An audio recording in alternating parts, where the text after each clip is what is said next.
The transmission came at 2:14, and I was already awake. I had not slept properly in 9 days. Not since the object we found drifting past Mars began broadcasting coordinates, not to Earth, not to our military networks, but directly to the diplomatic terminal in my personal quarters. As if it knew me. As if someone had been watching long enough to know exactly where I would be sitting at 2:14. My name is Samira Voss. I was 43, a negotiator by trade, a reader of silences by nature. 15 years of brokering ceasefires between governments that could not agree on the color of water. I was good at it because I listened more than I spoke, and because I never flinched when the other side raised their voice. Raising voices, I had learned, was almost always fear pretending to be power. The message decoded itself. That was the first thing that made my stomach drop. It did not wait for our linguists. It did not require our cryptographers. It simply arrived in English. Clean, grammatically precise English, the kind that had clearly been assembled by studying every broadcast humanity had ever leaked into space. I read it once. Then I read it again. Then I set my coffee down very carefully because my hands had started to shake. The message was from something called the Galactic Tribute Council. It described itself as a governing body representing 51 recognized civilizations across what it called the established spiral. It informed me that Earth had been under observation for 187 years. It told me that humanity had now crossed the threshold of detectable technological maturity. And it explained, in the same tone one might use to describe a parking fine, that as a newly detected Tier 0 civilization, Earth was now subject to the standard tribute assessment. The tribute list followed. 4 pages. Platinum group metals. Atmospheric samples. Genetic sequencing data from no fewer than 20,000 human volunteers. Detailed geological surveys of every continent. And at the bottom of the list, almost as an afterthought, personnel contribution. 5,000 individuals between the ages of 18 and 35 to be selected by Earth's governing representatives for integration into Council labor and research programs. 5,000 people. I put the message down. I walked to the viewport and looked at the black outside. The stars were exactly where they had always been. Nothing had changed out there. And yet everything had. The Council's message ended with a deadline, 72 hours. Earth was to confirm receipt, acknowledge the assessment, and submit a preliminary tribute schedule. Failure to comply would result in corrective engagement. It did not elaborate. It did not need to. Within 6 hours, I had been pulled from every other assignment. Within 12, I was on a secure channel with 7 heads of state. Within 18, I had been appointed Earth's sole responding representative, not because I was the most senior diplomat, but because when the Secretary-General asked the room full of generals what they thought we should do, I had been the only one who did not immediately start talking. "You just sat there," the Secretary-General told me afterward. Everyone else was already shouting. "You just sat there and read the message again." "I was thinking," I said. "What were you thinking?" I told her I would let her know when I had finished. They gave me a small room on the station with a desk and a chair and a viewport that faced away from Earth. I think someone arranged that deliberately. Looking at Earth while carrying this particular weight would have made it very difficult to think clearly. The Council's liaison arrived 14 hours before the deadline. It came aboard via a docking mechanism that simply appeared on our port side without any prior contact, a detail that told me more about the Council's capabilities than any of their documentation. The liaison called itself Vessel of Calm. I am rendering that in English because its actual name involved a frequency range outside human hearing. It was tall, roughly 3 meters, covered in a smooth gray integument that shifted faintly when it moved, the way deep-water fish change color in response to light. It had 4 upper limbs, 2 of which it used for movement and 2 of which it held in a configuration that my translator indicated meant formal neutrality. It did not threaten me. That was the part one found most interesting. It sat across from me in the station's small briefing room and explained, in the manner of someone who had delivered the same explanation a very large number of times, that the Tribute Council was not a hostile body. That tribute was not punishment. That it was in fact a mark of recognition, proof that humanity had been deemed significant enough to be formally included in the established spiral's economic and cultural framework. Many civilizations, Vessel of Calm said, never reach Tier 0 assessment at all. What happens to those civilizations? I asked. It paused. They are not relevant to your situation. I'm curious. Curiosity, it said, is noted as a common characteristic of your species. I asked it how many Tier 0 civilizations had refused the tribute assessment outright. It was quiet for a moment that lasted exactly long enough to be meaningful.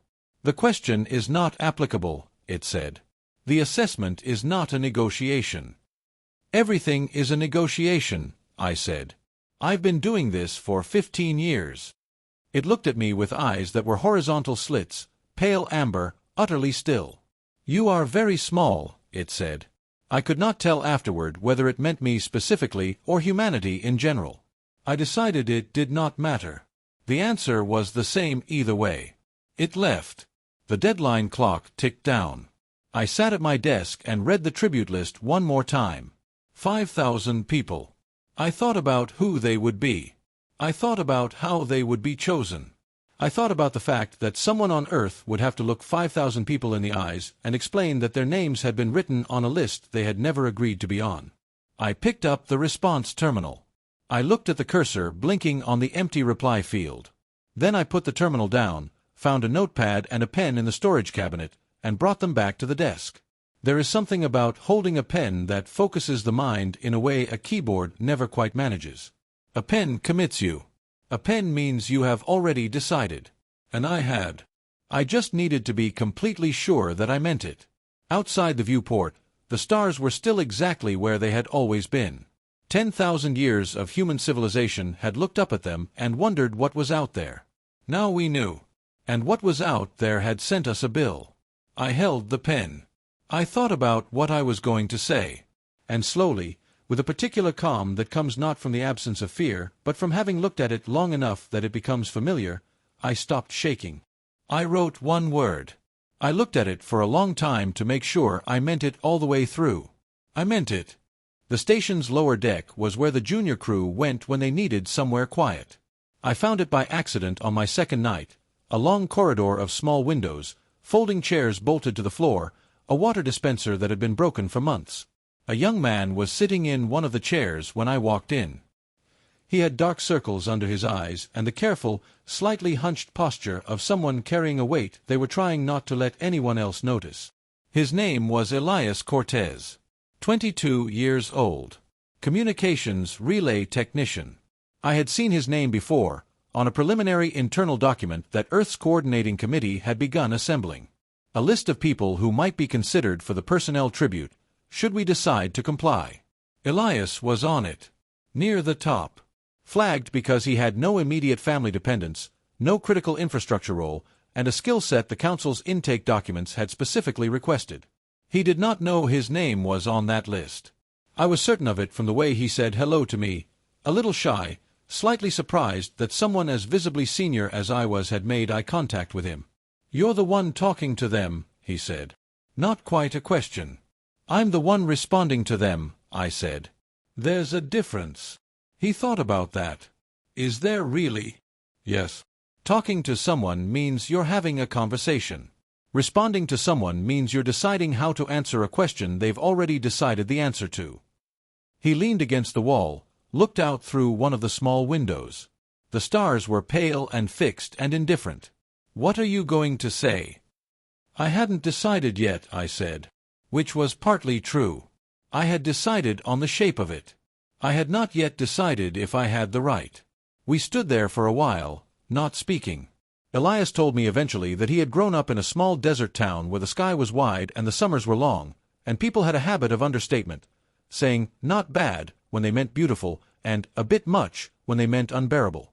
He said he had studied communications because he liked the idea of being the person who made sure the signal got through clearly, no matter how much interference was in the way.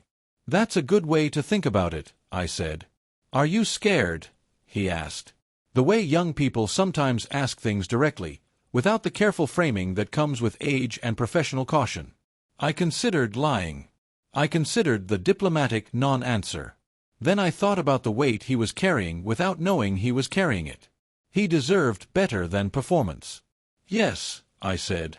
"But not in the way I expected. I'm not scared of them. I'm scared of what it would mean if we say yes." He looked at me. What would it mean? I picked my words carefully. It would mean we agreed that some people matter more than others. That 5,000 people can be decided about without their knowledge or consent. That the size of the thing asking determines whether the answer is allowed to be no. I paused. I've seen that logic used before. On a smaller scale. By humans. It never ends anywhere good. Elias was quiet. Then he said, very softly, "I think I know what you're going to say." I said nothing. I went back to my room. What I did not tell him was what I had found that afternoon in the station's archive system. A sealed historical record from the Council's own data packet, buried 3 layers deep inside the formal documentation. A record of 42 civilizations that had failed to meet their tribute assessments. Not 42 that had refused. 42 that had failed, through poverty, through political collapse, through simple inability to meet the numbers. All 42 had been designated as corrective engagement cases. 37 of them no longer had any detectable population signature. The other 5 had been reclassified as integrated resource territories. There were no further population records for those either. I sat with that information for a long time. Then I looked for records of civilizations that had refused outright, declined the assessment deliberately, with full awareness of what the Council was. There were none in the documentation. The absence of that data was itself a kind of data. My senior analyst, a woman named Kaylin Sue, came to my room late that evening with a single sheet of printed notes. She had a talent for finding the thing everyone else had agreed not to look for. "There's a gap," she said, putting the paper on my desk. "The Council's records go back 900 years. The tribute system goes back 700. But there's a 40-year window, roughly 260 years ago, where the compliance rate drops to 0. Not because everyone complied. Because the records for that period are incomplete." Incomplete how? Missing selectively. Only the records for 15 specific civilizations in that period. All of them Tier 0 assessments. All of them in the same region of the established spiral. "What do you think happened?" She said carefully, "I think some of them said no. And I think the Council decided it was better to have no record of that than an accurate one." I folded the paper and held it for a moment. Why would they be afraid of the record? Kaylin looked at me with the expression of someone who had already followed the thought to its conclusion. Because if the record existed, other civilizations would see it. And if they saw it, they might ask what happened. And if they asked, they might discover that saying no does not automatically result in the outcomes the Council implies it results in. I put the paper in my pocket. I went back to the window. Outside, the stars had not moved. They never do from where we sit. Tomorrow I would stand in front of 51 civilizations and say the word I had written on the notepad. But tonight, it was enough to have written it. To have held it in my hands in ink on paper. Small and plain and absolute. It is strange how much power fits inside 2 letters. The chamber was built to make you feel small. I understood that the moment the transport pod broke through the docking seal and I stepped into the Council's relay station, a structure roughly the size of a small moon, assembled from materials I could not name in colors that should not have existed, hanging in the space between star systems like an architectural argument for the permanence of hierarchy. Everything about it was designed with intention. The corridors were just wide enough that a human had to walk slightly behind the beings escorting them. The ceilings were just high enough to make human scale feel diminished. The lighting was calibrated to the comfort range of the Council's senior species, slightly too dim for human eyes, carrying a faint warmth in the wrong part of the spectrum.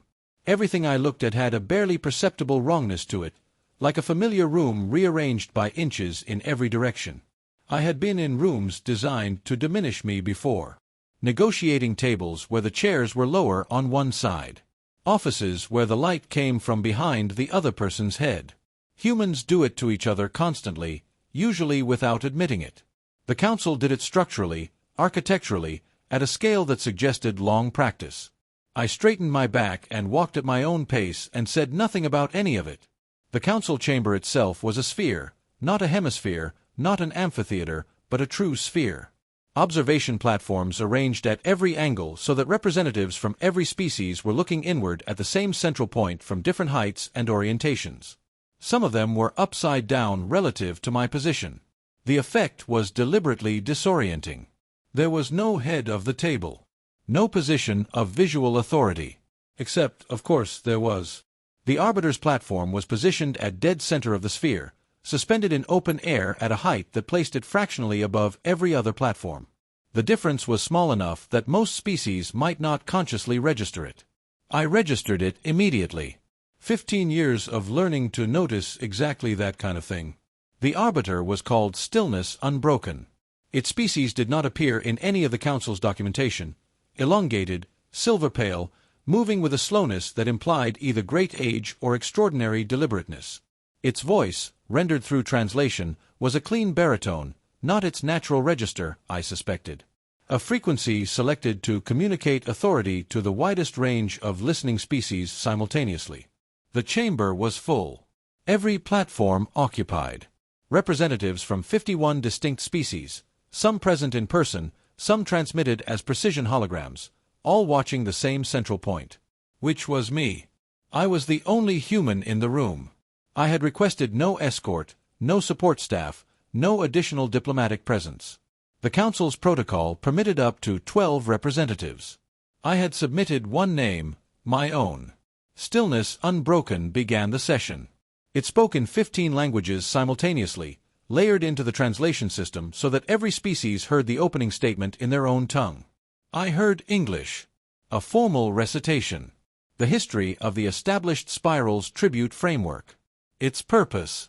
Its scope. Its benefits to participating civilizations. The language was careful and balanced and managed very skillfully to describe an extraction system as though it were a gift. I had read the same language in the documentation. I listened to it again without expression. Then Stillness Unbroken turned to the matter of Earth's assessment. It read the tribute list aloud in full. All 4 pages. Every line, including the personnel contribution at the bottom. 51 civilizations heard the list of what humanity was expected to give. The chamber was quiet in a way that felt practiced. The quiet of an audience that had heard this before and knew what came next. In the Council's framework, what came next was acknowledgement. A formal statement of receipt and compliance. A preliminary schedule. A gesture of institutional submission that would then be processed, documented, and filed as precedent. Stillness Unbroken finished reading. The chamber was still. Every eye, every sensor, every monitoring system in that vast sphere oriented toward me. Ambassador Voss, Stillness Unbroken said. Does the civilization of Earth acknowledge the Tier 0 assessment as delivered? And does it submit its intention to comply with the standard tribute schedule? I stood up. Not because the protocol required it. It did not. I stood because I wanted to. Because I wanted the representatives of 51 civilizations to see a human standing on their own 2 feet in the center of their sphere, in their light that was calibrated to make human eyes slightly uncomfortable, and to understand from the posture alone that what was about to happen was fully deliberate. I looked at Stillness Unbroken. I looked at the platforms ringing me. I took a breath that I did not hurry. And I said it. No. One word. One syllable. No elaboration. No preamble. No apology and no threat. Just the word, clean and direct, placed into the air of the chamber and left there. Then I sat back down. The silence that followed was unlike any silence I had ever been inside. Not shock, exactly. Not offense. Not the theatrical pause that powerful bodies use to signal displeasure. It was something stranger and more complete. The silence of a system encountering an input it did not have a category for. The Council's tribute framework was 700 years old. In 700 years, the compliance process had run in one direction. Species received the assessment. Species submitted the schedule. Some negotiated details. Some requested extensions. But the direction of the process, toward compliance, had never simply stopped. 51 civilizations sat in a sphere and did not know what to do next. I watched them. It was one of the most extraordinary things I have ever seen. Not the grandeur of the chamber. Not the alienness of the beings around me. The simple fact of confusion. Real confusion. The kind that does not know how to arrange itself into a response because it has not had to do this before. On a platform to my left, Vessel of Calm was watching me with an expression I had been thinking about since our first meeting. That quality it had shown when I pushed back on its mathematics. The beginning of concern. It was not the beginning anymore. It was the full version. Stillness Unbroken spoke. The translation rendered it calmly, but something in the pace told me even the Arbiter's composure was working harder than usual. Ambassador Voss. The question requires a formal response. Does Earth submit its compliance? I gave you a formal response. A single-word reply does not constitute a formal. It constitutes the only formal response available to me. The only formal responses to a yes or no question are yes and no. You asked if we comply. The answer is no. The word is complete. The record can reflect it however you prefer. But the answer does not change. The chamber made sounds I could not fully interpret. Movement on platforms. Communication between delegates through channels I was not monitoring. The kind of lateral activity that happens when something unexpected occurs, and the assembled members are rapidly trying to determine whether they are experiencing a protocol gap or something more significant. It was more significant. I already knew that. I think some of them were beginning to know it too. Stillness Unbroken called a procedural recess. 40 minutes. The platforms buzzed. Vessel of Calm descended from its position and moved toward me. Purposeful without being aggressive. The walk of someone who wants to look like they are in control. It stopped in front of me and looked down. What you have done is irregular. I answered a question. No Tier 0 civilization has refused assessment. Then the record just became more accurate. A record that only reflects compliance is not a complete record. It is a selection. Something shifted in its face. Not anger. Something closer to a very old and very practiced certainty beginning to develop a crack. You understand what corrective engagement means. I understand what you imply it means. I notice you have not described what it actually is. The description is not necessary at this stage. Then perhaps it will be necessary at the next stage. I am ready for the next stage. It held my gaze for a moment that stretched. Then it turned and went back to its platform without another word. I sat alone at the center of the sphere. 51 civilizations were in recess around me. I was afraid. I want to be clear about that. Genuinely, thoroughly afraid. But fear, I have found, is loudest right before you act. The moment you act, it goes quiet. Not because it is gone. Because it has accepted that you are going anyway and decided to come with you instead of fighting you. I folded my hands on the desk in front of me and waited for the recess to end. Whatever came next, the word was already in the record. They could recess for 40 minutes or 40 years. The answer did not change. No does not have a shelf life. The recess lasted 53 minutes. I counted. Not obsessively. I simply have the kind of mind that tracks time without being asked. A habit built from years of negotiations where knowing exactly how long the other side took to respond told you more about their position than anything they said afterward. 53 minutes was interesting. 30 would have meant confidence. 60 would have meant genuine disorder. 53 was the number of a body that needed time to resolve an internal disagreement without admitting it was having one. When Stillness Unbroken returned to the Arbiter's platform, something in its posture had shifted, barely visible, completely legible to me. It spoke. The translation came measured, clean, in that same calibrated baritone. The Council notes Earth's preliminary response in accordance with Section 41 of the Tribute Charter. A formal clarification period of 14 standard days is hereby opened.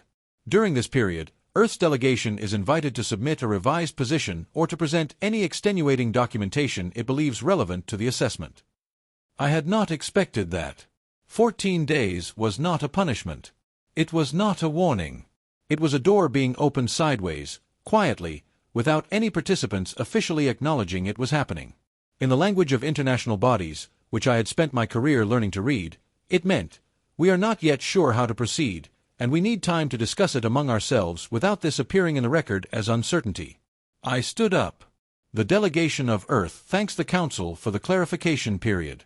Earth's position will not change. But Earth is open to discussing the framework within which that position is being evaluated.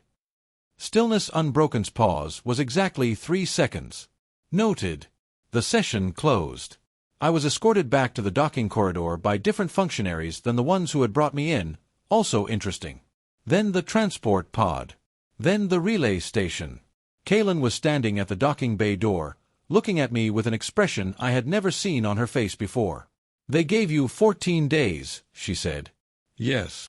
They've never done that before." "I know. What does it mean?" I took off my jacket and folded it over my arm. "It means they had a conversation during that recess. A disagreement. Someone inside the council argued for immediate corrective engagement. Someone else argued against it. The someone else won, but only barely. And only because they needed more time to figure out which argument was actually stronger." Kaylin looked at her notes. "That means there's a faction." "There's always a faction.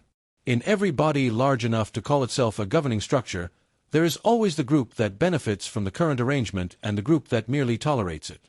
The tribute system has been running for 700 years. That's long enough for the group that merely tolerates it to have become very quietly unhappy." I went to my room. There were 23 messages from Earth's Coordinating Committee, ranging from urgent to near frantic. I read them all, responded to none of them immediately, and went to the viewport. Then I did something I had been thinking about since Kaylin had found the gap in the Council's records. I opened the station's broadcast array and transmitted a complete audio and visual record of the session, including my response, on every open frequency the station could reach. Not just toward Earth. In every direction. The broadcast would take time to travel. Space is large. Signals move at the speed of light, fast in human terms, slow in galactic ones. But it would go. It would reach the relay networks. It would propagate through the frequency bands the Council used for tribute communications. The bands that every assessed civilization monitored because the Council's updates came through them. Every compliant civilization in the established spiral was going to hear a Tier 0 assessment response. And the response was going to be a single word. Kaylin found out what I had done 20 minutes later. She came to my room with the specific expression of someone who had decided that objecting was probably pointless but could not entirely stop themselves. "They will not be happy. They were already not happy. This changes the texture of the unhappiness." "What does that mean practically?" "It means the conversation they were having internally is now a conversation that the rest of the galaxy can hear echoes of. And some of those who hear it will have thoughts." She sat down. Thought for a long time. "The Churith," she said finally. I looked at her. "Tell me what you found." Because Kaylin had found something. I had seen it in her face when she met me at the docking bay. Not just the news about the 14 days, but something else. Something she had been working on while I was in the chamber. She put her notes on the desk. The Churith have been tribute members for 211 years. Tier 3 compliant, meaning their tribute is relatively light and they have no personnel contribution requirement. But I pulled their original assessment record.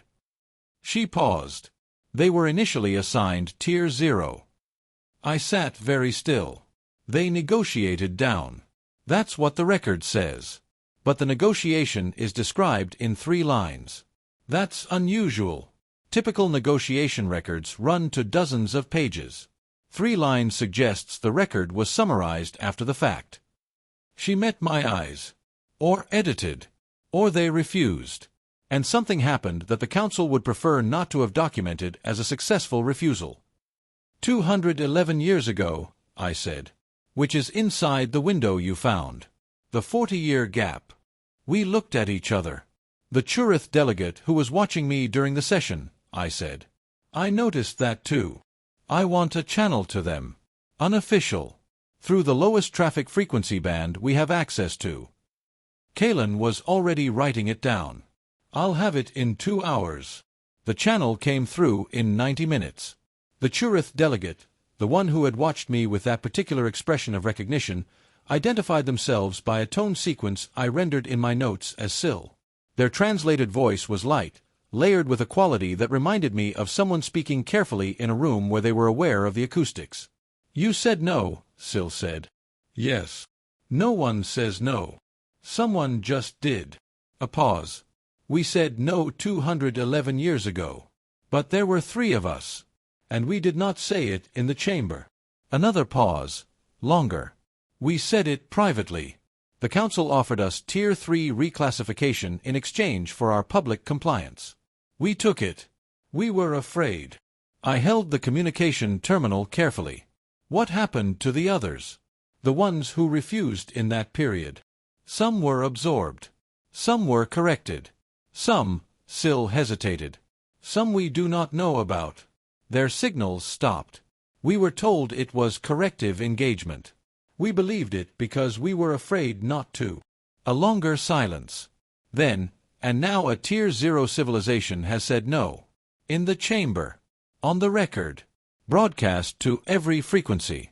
And the council gave them 14 days rather than immediate correction. A pause that carried weight. We have been waiting 211 years for that to happen. I closed my eyes for a moment. Opened them. What do you need? To not be alone when we say it again. Syl said that was all.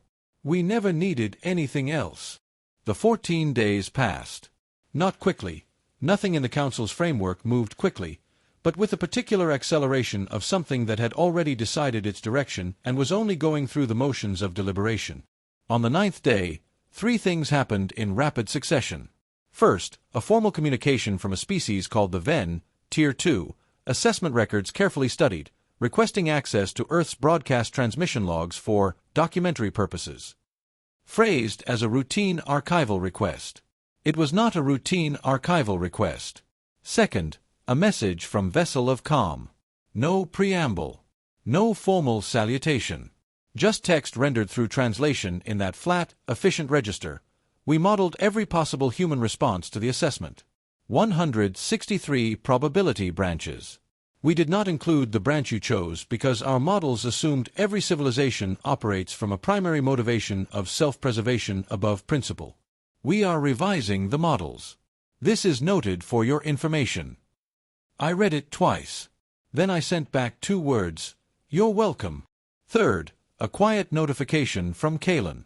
2 other civilizations, both Tier 0 assessed within the past 60 years, had submitted responses to their pending tribute schedules. Both responses were a single word. No. The council did not declare corrective engagement. They opened clarification periods instead. The door, once open sideways, had stayed open. On the final day of Earth's clarification period, I returned to the sphere. The same chamber. The same platforms. The same 51 civilizations watching. But the air was different. Something had shifted in the 53 minutes of that first recess, and the shift had not reversed. Stillness Unbroken asked the question again. Formal. Procedural. The translation came through clean. Ambassador Voss. Does Earth submit its compliance? I stood up. I looked at the Arbiter. At Vessel of Calm, whose amber eyes were fixed on me with an expression I had learned to read as something between wariness and reluctant respect. At the Churith delegation, Syl and the other 2, watching from their lower platform with an intensity that had nothing to do with formal neutrality. No, I said again. But Earth is prepared to discuss an alternative framework. One not built on extraction. One not built on lists of people who did not consent to be listed. One where the size of the thing asking does not determine whether the answer is allowed to be no. I paused. We are not asking for special treatment. We are asking for a different kind of table. One where everyone sits at the same height.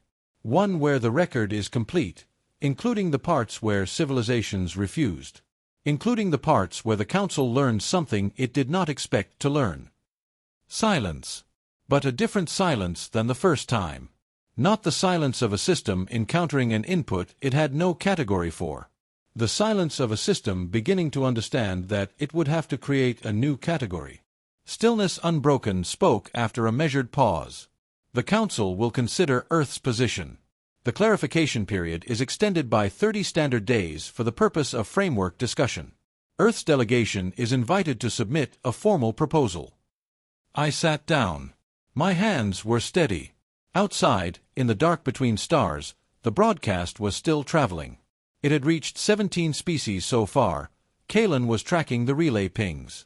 17 civilizations that had heard a single word and were now, in their own ways, asking their own questions. I thought about Elias Cortez. About the list he had never known he was on. About the 5,000 names that would not be written now, not because the council had permanently changed, but because one word had made the old machinery hesitate. Hesitation was not victory. It was not transformation. But it was space. And space was where new things grew. Syl sent a message that evening. 2 words, "Thank you." I sent back, "We are not done." Syl replied, "No. But we are no longer alone." I sat in my room on the station. The viewport faced away from Earth. I had asked them not to change it.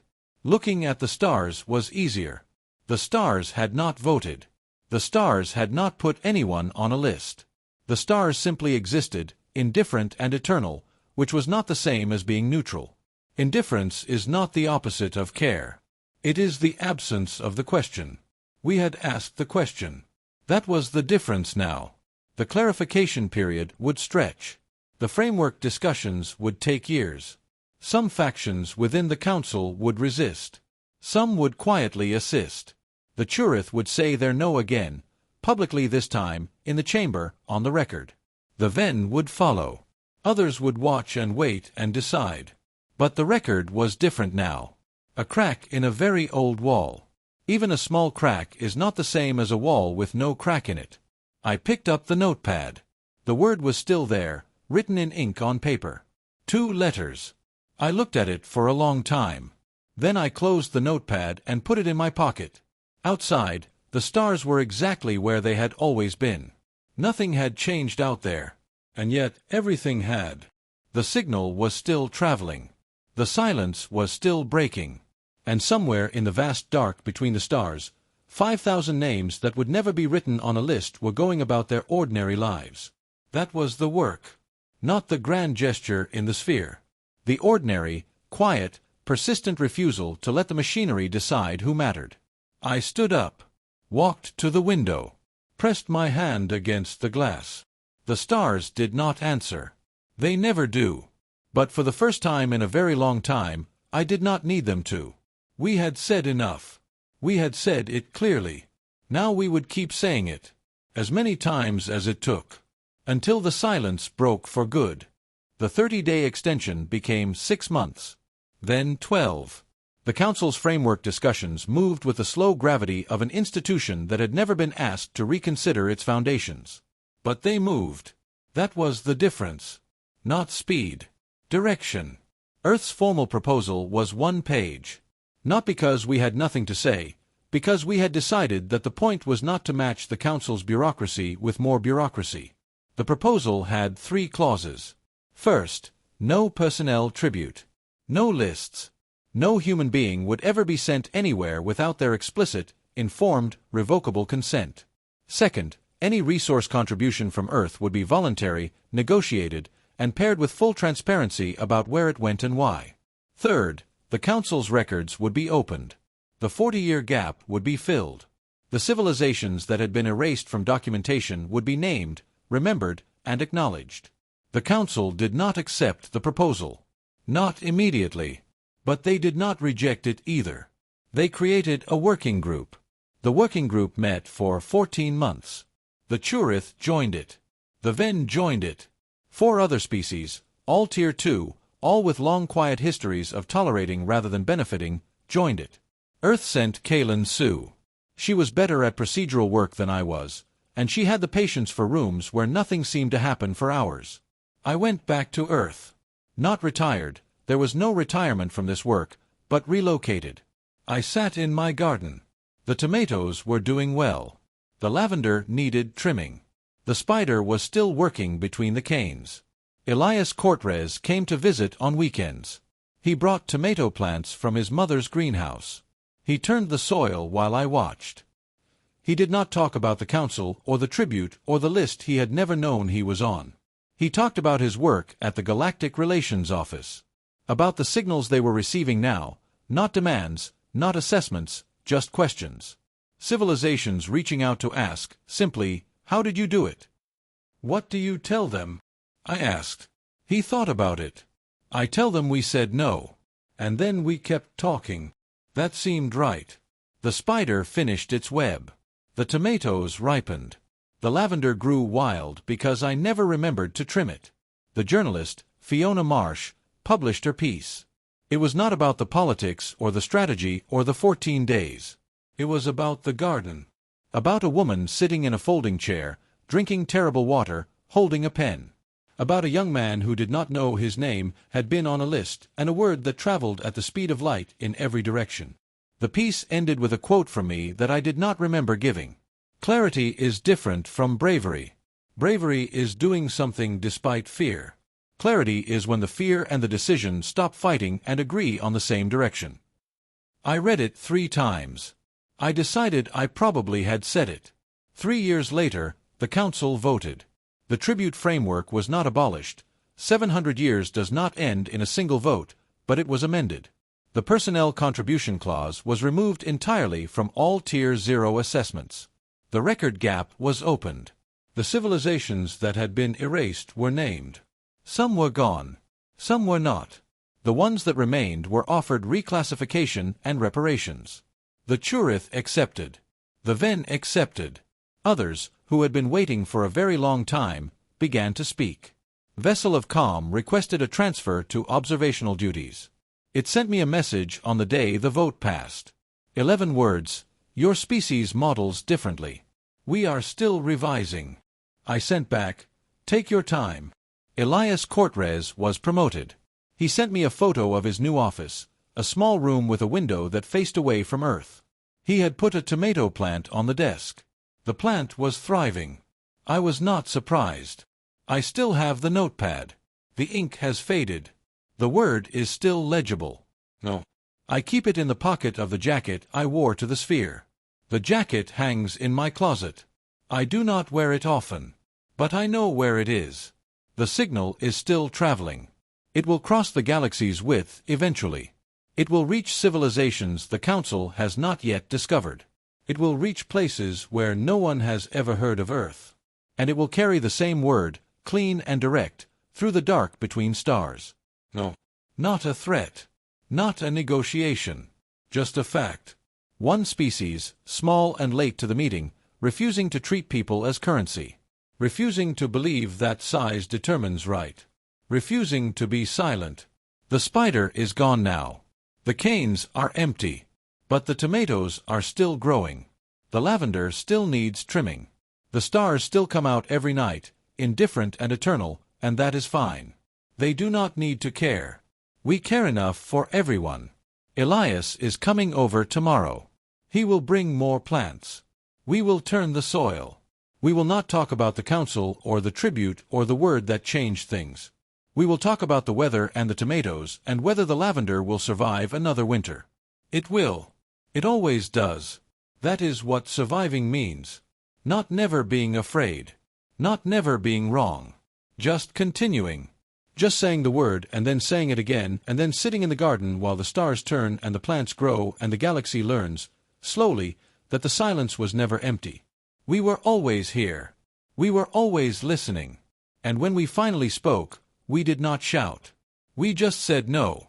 Let the stars listen. They have heard worse. They have heard silence for too long. Now they hear us. That is enough. That is everything.